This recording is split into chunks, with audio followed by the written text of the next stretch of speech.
성도 여러분 안녕하세요. 7월 23일 오늘의 큐티 말씀을 함께 읽고 묵상할 때 성령의 깨닫게 하시고 생각나게 하시는 큰 은혜를 받아 누리기에 부족함이 없길 소망합니다. 사울이 주의 제자들에 대하여 여전히 위협과 살기가 등등하여 대제사장에게 가서 다메섹 여러 회당에 가져갈 공문을 청하니 이는 만일 그 도를 따르는 사람을 만나면 남녀를 막론하고 결박하여 예루살렘으로 잡아오려 함이라. 바울이 길을 가다가 다메섹에 가까이 이르더니 호련히 하늘로부터 빛이 그를 둘러 비추는지라. 땅에 엎드려져 들음에 소리가 있어 이르시되 사울아 사울아 내가 어찌하여 나를 박해하느냐 하시거늘 대답하되 주여 누구시니이까 이르시되 나는 내가 박해하는 예수라. 너는 일어나 시내로 들어가라. 내가 행할 것을 내게 이를 자가 있느니라 하시니 같이 가던 사람들은 소리만 듣고 아무도 보지 못하여 말을 못하고 서 있더라. 사울이 땅에서 일어나 눈은 떴으나 아무것도 보지 못하고 사람의 손에 끌려 다메섹으로 들어가서 사흘 동안 보지 못하고 먹지도 마시지도 아니하니라.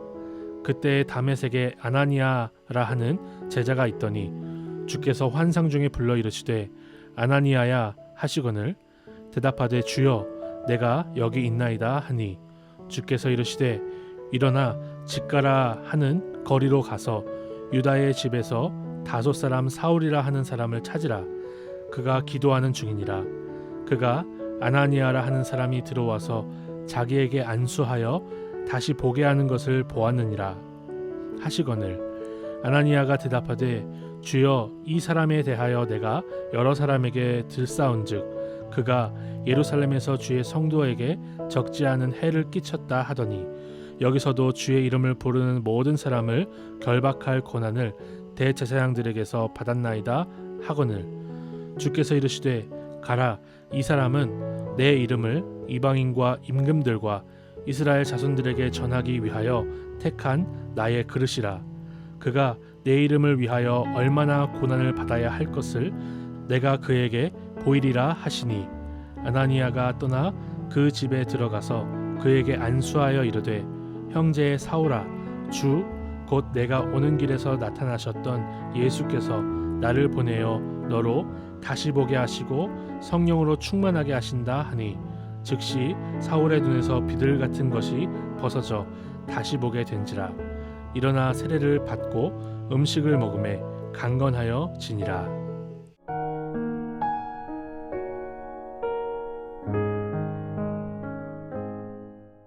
저는 오늘 본문을 묵상하면서 교회를 핍박하며 진리를 붙잡지 않는 이 타락한 세상에서도 우리 하나님이, 우리 주님이 여전히 유일한 통치자이시며 주권자이심을 고백할 수 있었습니다. 왜냐하면 살기가 등등하여 주의 백성을 잡으러 다메섹으로 온 사울을 우리 주님께서 친히 만나주셔서 그가 오히려 주의 이름을 위하여 고난당하게 하시기 때문이죠.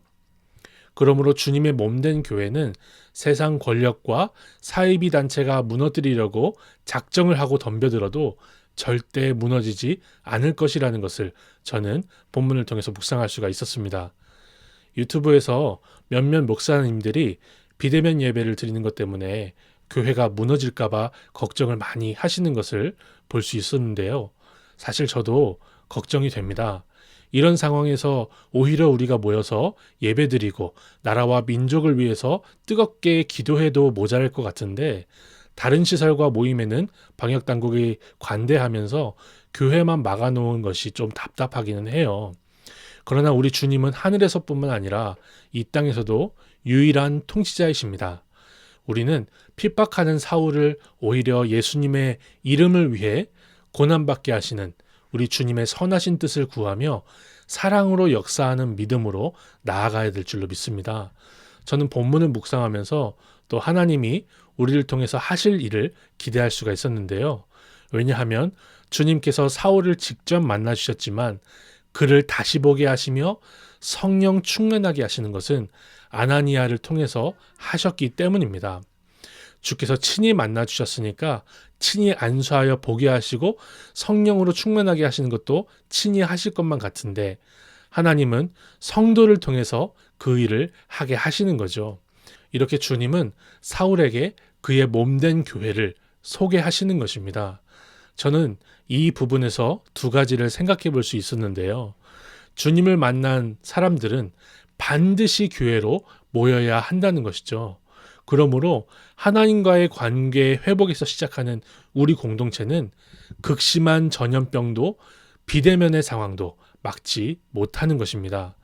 코로나 시대를 맞아서 저는 중고등부 선생님들과 줌이라는 화상회의 프로그램으로라도 함께 만나려고 많이 노력을 해왔어요.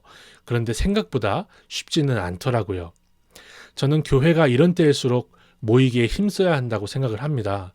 그래서 이 여름에 중고등부 선생님들과 함께 줌으로 성경 공부도 하고 교사 교육을 진행하려고 준비를 하고 있어요. 기도를 부탁을 드립니다. 두 번째로 아나니아를 통해 안수하신 이 사건을 통해서 저는 주께서 원하시면 과거에 우리를 핍박하던 사람이라도 주님의 이름으로 환영하고 받아들일 수 있어야 한다는 것을 묵상할 수 있었습니다. 물론 사람이 쉽게 바뀌지 않지만 주님의 이름 안에서 과거를 묻지 말고 형제로 받아야 한다는 것이죠. 저는 이 말씀을 묵상하면서 북한의 독재자인 김정은도 주님의 말씀 안에서 회개하고 주님께로 돌아왔을 때 우리가 그를 형제로 맞아야 된다는 생각을 또 해봤어요.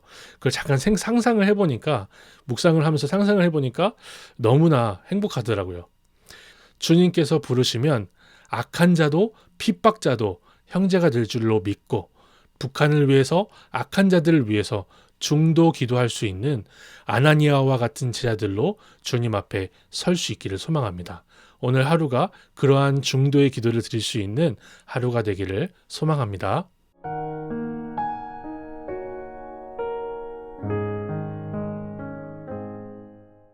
하나님 아버지, 주께서 지금도 온 땅의 통치자이시며 주관자이심을 믿습니다. 교회를 핍박하고 어렵게 하는 타락한 이 땅에서도 주님만이 유일한 왕이시며 역사의 주관자이시니 이 세상이 흔들리고 사람들이 변한다 할지라도 오직 믿음으로 사는 우리가 되게 하옵소서. 예수님의 이름으로 기도드립니다. 아멘.